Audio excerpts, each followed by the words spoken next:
செங்கேனி பற்றி சொல்லணும். நான் இன்னமும் அவங்கள செங்கேனி தான் கூப்பிடுவேன். என்னன்னா நெல்சன் சார் சொன்னார், நிறைய டேக்ஸ் போயிருக்கோம். ஆனால் அவங்க எப்படி பர்ஃபார்ம் பண்ணும்போது எனக்கு தெரிஞ்சு ட்ரைனிங் வந்து எங்கள்கிட்ட தான் எடுத்துருந்துருப்பாங்கன்னு நினைக்கிறேன். ஏன்னா இந்த படத்தை நாங்கள் ஜேபிஎம் டப் பண்ணும்போது நான் என்ன தான் பார்த்துக்க சொன்னார் டப்பிங் ஞானவேல் சார். ஸோ நான் தான் வந்து இவங்களுக்கு டப்பிங் வந்து கோஆர்டினேட் பண்ணேன். கிட்டத்தட்ட ஹோல் ஃபிலிமும் 5 தடவை டப் பண்ணாங்க. நான் வந்து முடிச்சுட்டு ஃபஸ்ட்டு தடவை டப்பிங் முடிஞ்சிச்சு, நீங்கள் போகலாம், ஊருக்கு போகலாம் அப்படின்னு சொல்லிடுவேன். ஒரு 2 நாள் கழிச்சு திருப்பி அலிஜோ ஃப்ரீயாக இருக்கீங்களா, நான் சொல்லுங்கள், ஒன்றும் இல்லை, ஒரு 2 டைலாக் கரெக்ஷன் இருக்குது, வர முடியுமா? நான் எந்த முகசொலிப்பும் இல்லாமல் 2வது தடவை வருவாங்க. வந்துட்டு அந்த 2 டைலாக் முடிஞ்சில்ல அப்படின்னாங்க. இல்லை, திருப்பி ஃபஸ்ட்டில் இருந்துன்னு சொல்லுவேன். ஸோ இது மாதிரி அதை பண்ணலாமா, அதை மாதிரி இதே பண்ணலாமா, but the commitment that she had, talent அப்படிங்கிறது இன்னொரு பக்கம் இருந்தாலும் அவங்கக்கிட்ட இருந்த கமிட்மெண்ட் தான் நான் பார்த்து இன்ஸ்பயர் ஆகி இந்த மாதிரி வேலை செய்யணும்.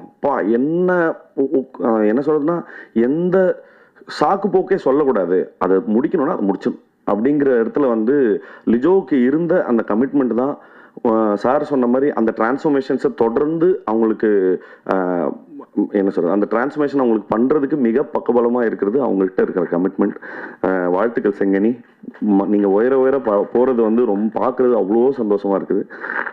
வாழ்த்துக்கள், பொன்மனுக்கும் வாழ்த்துக்கள்.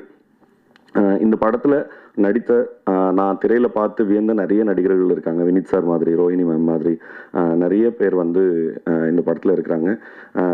பார்க்குறதுக்கு ட்ரெய்லர் பார்க்குறதுக்கும் சாங்ஸ் பார்க்குறதுக்கும் அவ்வளோ ப்ராமிசிங்காக இருக்குது. மியூசிக் ரொம்ப நல்லா இருந்தது சார், 2 சாங்ஸுமே ரொம்ப பிரமாதமாக இருந்தது.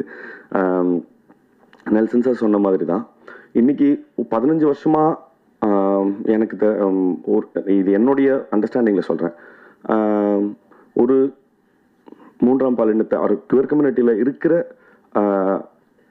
நிறைய பேரை வந்து நம்ம எப்படி அட்ரஸ் பண்ணுறோம் அப்படிங்கிறதே வந்து கொஞ்சம் கொஞ்சமாக மாறிட்டே இருக்குன்றதே, நம்ம இன்னும் நல்ல நாகரிகம் அடைந்த ஒரு சிவிலைஸ்டு சொசைட்டியாக மாறிட்டு இருக்கோங்கிறதுக்கு எப்படி களத்தில் இருக்கிற ஆக்டிவிஸ்ட் வந்து எவ்வளோ முக்கியமோ அதுக்கேற்ற மாதிரியான சினிமாவும் அதுக்கான சரியான வேலையை செஞ்சிட்ருக்கு. அதில் இது காதல் என்பது பொது உடைமைங்கிற அந்த படமும் மிகப்பெரிய பங்காக இருக்கும், மிகப்பெரிய பதிவாக இருக்கும்.